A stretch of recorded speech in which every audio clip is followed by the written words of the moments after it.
Hello friends, তো আজকে যে আলোচনাটা করব সেটা হলো যে ইউএস যে মিলিটারির কথা বলা হচ্ছে, সেই ইউএস মিলিটারি থেকে প্রশ্ন নিজেদের মধ্যেই বেঁধেছে যে ইউএস মিলিটারি এখন পুরোপুরি আনরেডি ইরানের ওপরে অ্যাটাক করার জন্য। তো ডোনাল্ড ট্রাম্পের এখানে বড় ইগো হার্ট হয়েছিল যে সে কিনা ইরানের উপরে আক্রমণ করতে পারবে।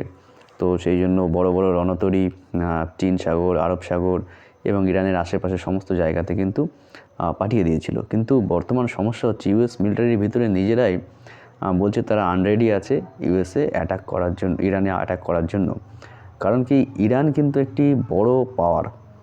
ইরানের কাছে সুপারসনিক মিসাইল পর্যন্ত আছে এবং ইরান খুব শীঘ্রই শোনা যাচ্ছে যে তারা কিন্তু যে পরমাণু শক্তি আছে, পরমাণু এনরিচ কিন্তু করে ফেলবে। অর্থাৎ ইরানের কাছ থেকে কিন্তু এখন যে পরিমাণে শক্তি তাদের হাতে রয়েছে, সেক্ষেত্রে ইরান কিন্তু মধ্যপ্রাচ্য বা যে এরিয়াটা রয়েছে সেখানে ইসরায়েল আর আপনার কাতার ইত্যাদি যারা ইউএসের সঙ্গে সাথী রয়েছে, তাদেরকে কিন্তু ইরাক ফার্স্ট আক্রমণ করবে এবং ইউএস বেস, ইউএসএ নাভালগুলো ঘুরে বেড়াচ্ছে, নাভাল ফ্লাইটগুলো, তার উপরে কিন্তু প্রথমেই তারা অ্যাটাক কিন্তু করবে। এরকমই একটা কথা ইরানের পক্ষ থেকে আর কি ভাবনা চিন্তা করা হয়েছে। এবং চায়না রাশিয়ার প্লেন, কার্গো প্লেনগুলো যথাযথ সময়ে ওঠানামা করছে ইরানের মধ্যে। অর্থাৎ সেখানে কিন্তু কার্গোতে করে প্রচুর পরিমাণে আর্মস অ্যান্ড অ্যামুনিশন কিন্তু ইরানের ভেতরে জমা করা হচ্ছে।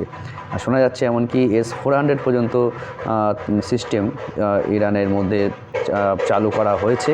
তো এই ধরনের ব্যাপারটা যেটা রয়েছে সেটা কিন্তু ইরানের ভেতরে মোটামুটিভাবে এটা সবাই জেনে গেছেন। তো ঘটনা হচ্ছে যে ভেনেজুয়েলাতে ইউএসের প্রেসিডেন্ট যেমনভাবে আক্রমণ করেছেন এবং ভেনেজুয়েলাতে যে একটা অস্ত্র প্রয়োগ করেছেন, তাতে কিউবান সেনারা যারা ভেনেজুয়েলার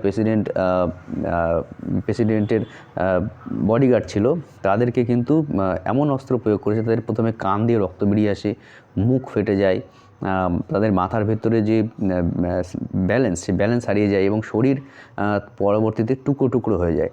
আমরা এমন এমন ভিডিওতে দেখেছি যে তাদেরকে বডি যখন নিয়ে যাচ্ছে, তাদেরকে ছোট বক্সের মধ্যে করে নিয়ে যাচ্ছে ক্রিমেশন করার জন্য, কবর দেওয়ার জন্য। তো এগুলো কিন্তু একটা দুর্ধর্ষ অস্ত্র সেখানে প্রয়োগ করেছে এবং চায়না এবং রাশিয়ার যে ডিফেন্স সিস্টেমগুলো ছিল সেগুলো কিন্তু সেখানে কাজ করেনি। তো তার বিরুদ্ধে যেটা বলা হচ্ছে যে সেগুলো কাজ করেনি, কোনো ডিফেন্স সিস্টেম এরকম কি তারা হ্যাক করে নিল, তারা কি সেই ডিফেন্স সিস্টেমকে আপনার জ্যাম করে নিল। তো প্রথম অপশান ইউএস জ্যাম করতে পারে। সেকেন্ড অপশান হিসেবে যেটা বলা হচ্ছে সাবোটেজ, অর্থাৎ ভিতর থেকে কেউ এদেরকে কিন্তু সেগুলো বন্ধ করে রেখেছিল কিছু সময়ের জন্য। তার জন্য আপনারা দেখবেন যে ভেনেজুয়েলার প্রেসিডেন্টের যে প্রধান নিরাপত্তারক্ষী ছিল, তারা কিন্তু ধরা পড়েছে এবং তাদের শাস্তির জন্য নিয়ে যাওয়া হয়েছে জেলে।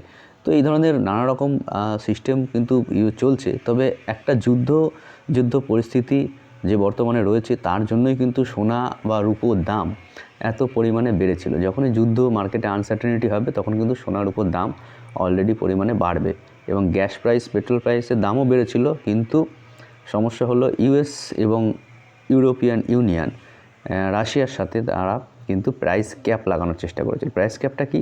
অর্থাৎ রাশিয়ার তেল যাতে $60 উপরে যাতে কোনো মতেই বিক্রি না হয়, সেই একটা কেউ যাতে না কিনতে পারে, যারা কিনবে তাদের উপরে স্যাংশন বসবে, ক্যাপ, অর্থাৎ প্রাইসটাকে সেখানে বেঁধে দিতে চেয়েছিল, কিন্তু সেটা করতে পারেনি।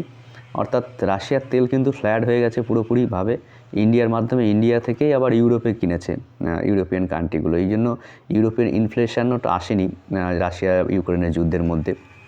তো এই যুদ্ধ পরিস্থিতির মধ্যেই কিন্তু আর একটা কাণ্ড হয়েছে, সেটা হলো আমেরিকার যে প্রেসিডেন্ট, সেখানকার যে ফেডের চেয়ারম্যান আছে, অর্থাৎ আমাদের যেমন রিজার্ভ ব্যাঙ্কের চেয়ারম্যান থাকে, তাদের ফেডের চেয়ারম্যান থাকে জেরেমি পাওয়েল, তাদেরকে কিন্তু চেঞ্জ করে দিয়েছে, দিয়ে ডোনাল্ড ট্রাম্প ঠিক তার ডান হাতের একজনকে সেখানে বসিয়েছেন। অর্থাৎ সে কিন্তু এবার আমেরিকান মার্কেটে আপনার রেট কাট করে দেবে। এবং রেট কাট করলে যেটা সমস্যার সৃষ্টি হবে, রেট কাট জিনিসটা এরকম যে ধরুন মার্কেটে প্রচুর পরিমাণে পয়সা কিন্তু ফ্ল্যাট করে দেওয়া হবে।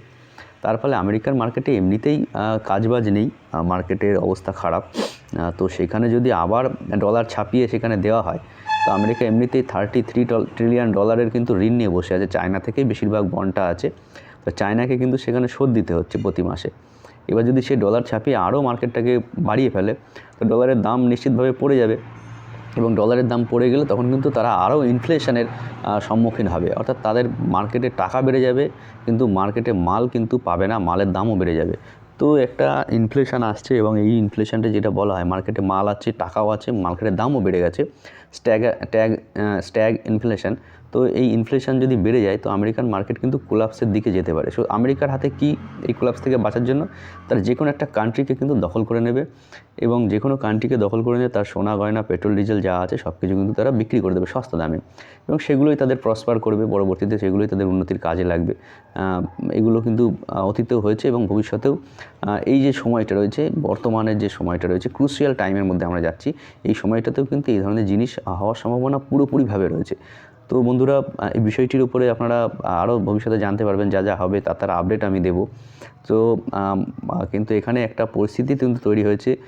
তো গাজা পিস ডিল, গাজার যুদ্ধ থেমে গেলে যদি ইউক্রেন এবং রাশিয়ার যুদ্ধটাও মোটামুটিভাবে থেমে যায়, তাহলে কিন্তু আমেরিকা সরাসরিভাবে ইরানের উপরে একটা অ্যাটাক তখন করতে পারে। আর আমেরিকার অ্যাটাক করার পদ্ধতি, একটা সিস্টেম আপনারা জেনে থাকবেন, যে যখন সবাই চুপচাপভাবে ঘুমায় তখন কিন্তু আমেরিকা অ্যাটাক করে। ভেনেজুয়েলার প্রেসিডেন্ট কিন্তু বুঝতেও পারেনি যে তার উপরে আজকে অ্যাটাক হতে চলেছে। তো ইরানও যদি মোটামুটিভাবে হাল ছেড়ে দিয়ে চুপচাপভাবে বসে থাকার চেষ্টা করে যে না, আমাদের উপরে আর কোনো অ্যাটাক হবে না, আমরা সেফ হয়ে গেছি, ঠিক সেই সময় কিন্তু আমেরিকা তাকে অ্যাটাক করবে। সো এটা ক্রুশিয়াল পয়েন্ট, আমরাও অপেক্ষায় আছি, খুব শীঘ্রই কিছু না কিছু একটা ব্যবস্থা কিন্তু হতে চলেছে। এর জন্য কিন্তু আমরা প্রস্তুত হয়ে আছি যে কী হচ্ছে সেই বিষয়ে আপডেট আপনাকে আমরা অবশ্যই দেবো। তো থ্যাংক ইউ ফ্রেন্ডস, ভিডিও দেখার জন্য অসংখ্য ধন্যবাদ। জয় হিন্দ, ভালো থাকবেন।